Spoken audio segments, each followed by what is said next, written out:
Snatching এটা ঘটনা এটা হৈছিলে। আমাৰ যিটো হেড পোষ্ট অফিচ আছে শিৱসাগৰ, তাৰ পৰা একচুৱেলি পইচাটো লৈ যোৱা হৈছিলে চাব পোষ্ট অফিচলৈ নিতাই পুখুৰী 10 লাখ টকা এটা। সেইটো নিয়াৰ সময়ত যেতিয়া যিজন ব্যক্তিয়ে লৈ গৈছিলে তেওঁ ইয়াৰে কৰ্মচাৰী হেড পোষ্ট অফিচৰ, তেখেতে লৈ যোৱা অৱস্থাত যেতিয়া তেওঁ ৰাইচাই পাইছে, তেওঁ পাব্লিক ট্ৰান্সপৰ্টতে গৈছিলে। যেতিয়া তাৰ পৰা বাছৰ পৰা নামি তেওঁ বেটেৰী ৰিক্সা এখন লৈ পেলাই যেতিয়া নিতাই পুখুৰী অভিমুখে তেওঁ গৈ আছে, তেনেকৈ ৰাইচাইত পাওঁতে দুজন ল'ৰাই বাইকত আহি কলা ৰঙৰ পালচাৰত আহি পেলাই আগুচি ধৰি পেলাই তেওঁলোক ভাবুকি দিয়ে আৰু বেগটো বিচাৰে। তো বেগটো দিয়াত অমান্তি হওঁতে তেওঁক আঘাত কৰে। তেওঁক মুখত আঘাত পাইছে আৰু তেওঁ এটা দাঁতো ভাঙিছে। আঘাত কৰাৰ পিছত সেই বেগটো মানে কাঢ়ি পেলাই লৈ যায়। তাতে 10 লাখ টকা আছিলে। আৰু তাৰপিছতে আমি যেতিয়া খবৰ পাওঁ, ইমিডিয়েটলি আমি তদন্ত আৰম্ভ কৰোঁ। আমি প্ৰথমতে গোটেই পাৰ্টি আমাৰ ডিষ্ট্ৰিক্ট বৰ্ডাৰ গোটেইখিনি এলাৰ্ট কৰি দিওঁ। আৰু আমাৰ যি আমাৰ যিমান CCTV ফুটেজ যিখিনি আছে, CCTV ফুটেজ আমি চোৱা ষ্টাৰ্ট কৰোঁ। CCTV ফুটেজ চাওঁতে আমি তাতে সন্দেহজনক দুজন ল'ৰাক মানে ব্লেক কালাৰ পালচাৰ, সেইটো সময়তে মানুহজনক ফ'ল' কৰা আমি অলপ ফুটেজ পাওঁ। আৰু আমি বেছি তদন্ত যেতিয়া আমি কৰিলোঁ, তেতিয়া আমি সেই দুজন ল'ৰাক আমি যিটো চাৰিআলি আছে, ষ্টেচন চাৰিআলিত সেই দুজন ল'ৰাক আন দুজন ল'ৰাৰ লগত আমি কথা পতা ফুটেজ এটা পাওঁ। তেতিয়া আমাৰ সন্দেহটো আৰু গভীৰ হৈ যায়। এইটো কনস্পিৰেচিটোত এই চাৰিজন, এটলিষ্ট মিনিমাম চাৰিজন ব্যক্তি ইয়াতে জড়িত হৈ আছে। তাৰপিছত আমি সেইমতে আগবাঢ়োঁ আৰু আমি সেই মানুহকেইজনক আইডেণ্টিফিকেশ্যনৰ কাৰণে আমি ফটোখিনি চাৰ্কুলেট কৰোঁ। তেতিয়া এজন ব্যক্তি তাৰ ভিতৰত আমি আইডেণ্টিফাই কৰিবলৈ সক্ষম হ'লোঁ, আৰু সেইজন হৈছে টুলটুল দুৱৰী। আৰু এজন ব্যক্তি আমি আইডেণ্টিফাই কৰিছোঁ, তেওঁৰ নাম হৈছে মিণ্টু চেতিয়া। এইজন ব্যক্তিক আমি আইডেণ্টিফাই কৰিলোঁ। আৰু এজন ব্যক্তিক যেতিয়া টুলটুল দেউৰীক যেতিয়া আমি আটক কৰিবলৈ সক্ষম হৈছোঁ, ইতিমধ্যে তেওঁ আমাৰ কাষ্টডিত আছে। আৰু টুলটুল দেউৰীক যেতিয়া আমি সোধ-পোছ কৰোঁ, তেতিয়া তেওঁ গোটেই কনস্পিৰেচিটোৰ কথা কয়, কেনেধৰণে তেওঁ চাৰিজন ব্যক্তিয়ে মিলি পেলাই এই 10 লাখ টকাটো স্নেচিং কৰা যিটো কনস্পিৰেচি কৰিছিলে, সেইটোত তেওঁলোকে জড়িত হৈ আছে বুলি আমাক জানিবলৈ দিয়ে। ইয়াতে এজন ভিতৰুৱা ব্যক্তিও জড়িত হৈ আছে, যোনে পোষ্ট অফিচৰে কৰ্মচাৰী হয়, আৰু গোটেই খবৰটো তেওঁৱে দিছিলে এই গোটেই পাৰ্টিটোক, যে আজি 10 লাখ টকা এটা ইয়াৰ পৰা নিতাই পুখুৰী অভিমুখে যাব। সেই মৰ্মে সেই টিমটোৱে গোটেই প্লেনটো কৰি পেলাই এইটো মানে কামটো কৰিছিলে। এতিয়া বৰ্তমান আমি টুলটুল দেউৰীক আটক কৰিবলৈ সক্ষম হৈছোঁ, আৰু তেওঁ যি স্বীকাৰোক্তি দিছে তাৰ ভিত্তিত আমি গম পাইছোঁ যে আন 3জন ব্যক্তি ইয়াতে জড়িত হৈ আছে, যদিও সেই 3জন ব্যক্তি বৰ্তমান পলাতক অৱস্থাত আছে।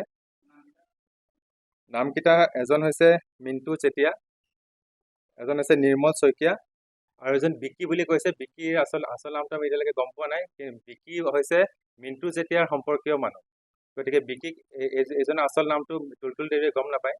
যেতিয়া আমি মিণ্টু চেতিয়াক যেতিয়া আটক কৰিবলৈ সক্ষম হ'ম, তেতিয়া আমি গম পাম যে বিকিৰ আচল নামটো কি বা তেওঁ কেনেকৈ জড়িত।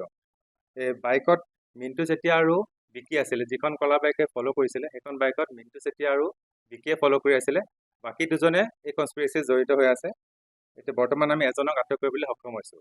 পইচাখিনি আমি এতিয়ালৈকে ৰিকভাৰ কৰিব পৰা নাই, কিন্তু মানে আমাক যেতিয়া আমি সোধ-পোছ কৰিছোঁ, তেতিয়া কৈছে যে পইচাটো মিণ্টু চেতিয়াৰ লগত আছে। গতিকে আমি এতিয়া মিণ্টু চেতিয়াক ধৰিবলৈ আমি অভিযান অব্যাহত আছে, আৰু তেওঁক ধৰাৰ লগে লগে আমি পইচাখিনিও ৰিকভাৰ কৰিবলৈ সক্ষম হ'ম।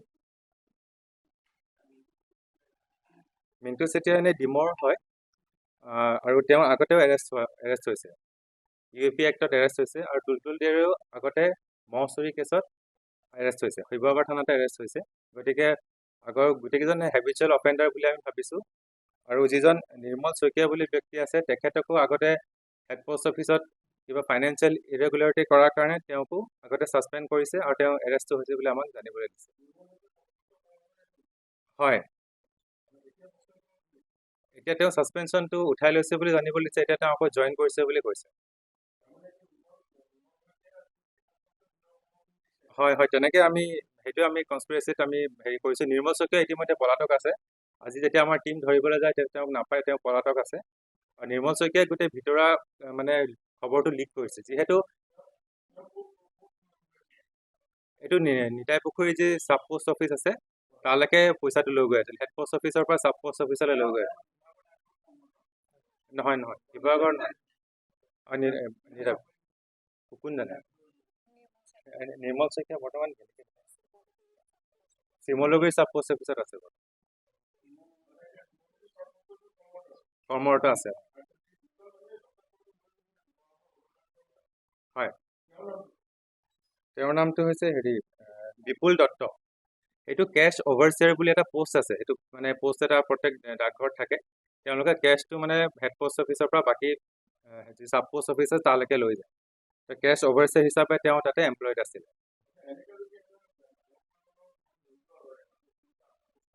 হয়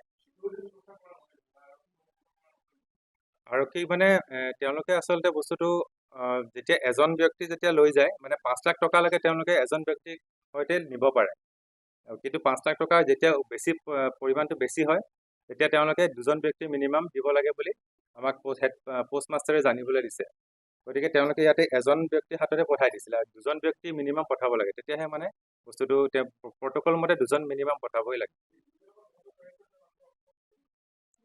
বিপুল দত্ত এইটো মই পোষ্টমাষ্টাৰক সুধিছোঁ পোষ্টমাষ্টাৰে কৈছে সেইটো আমাৰ অলপ লেপছো হৈছে সেইটো কাৰণ কেলৈ সেইটো নৰ্মছমতে বোলে 5 লাখ টকালৈকে এজন ব্যক্তিয়ে পাৰে 5 লাখ টকাতকৈ বেছি হ'লে দুজন ব্যক্তি মিনিমাম লাগে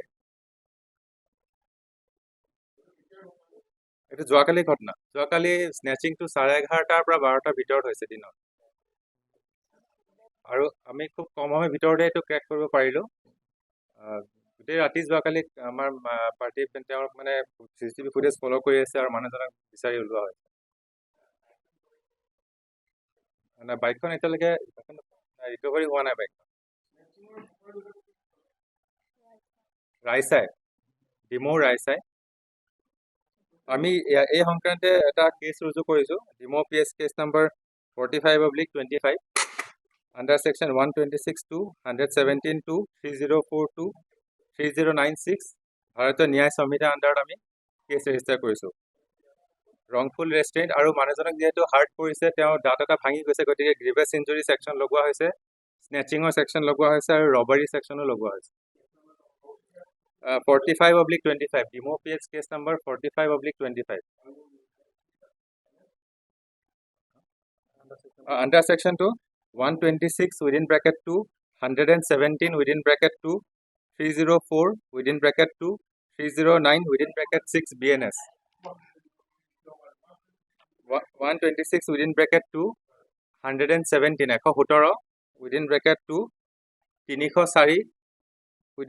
(2), 309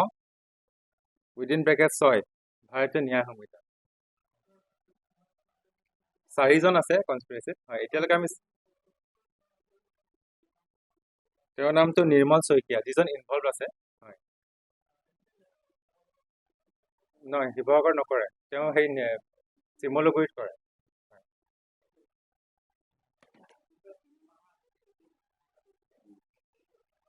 যিকোনো খবৰৰ বাবে যোগাযোগ কৰক 7099017330 লগতে 7099017110 নম্বৰত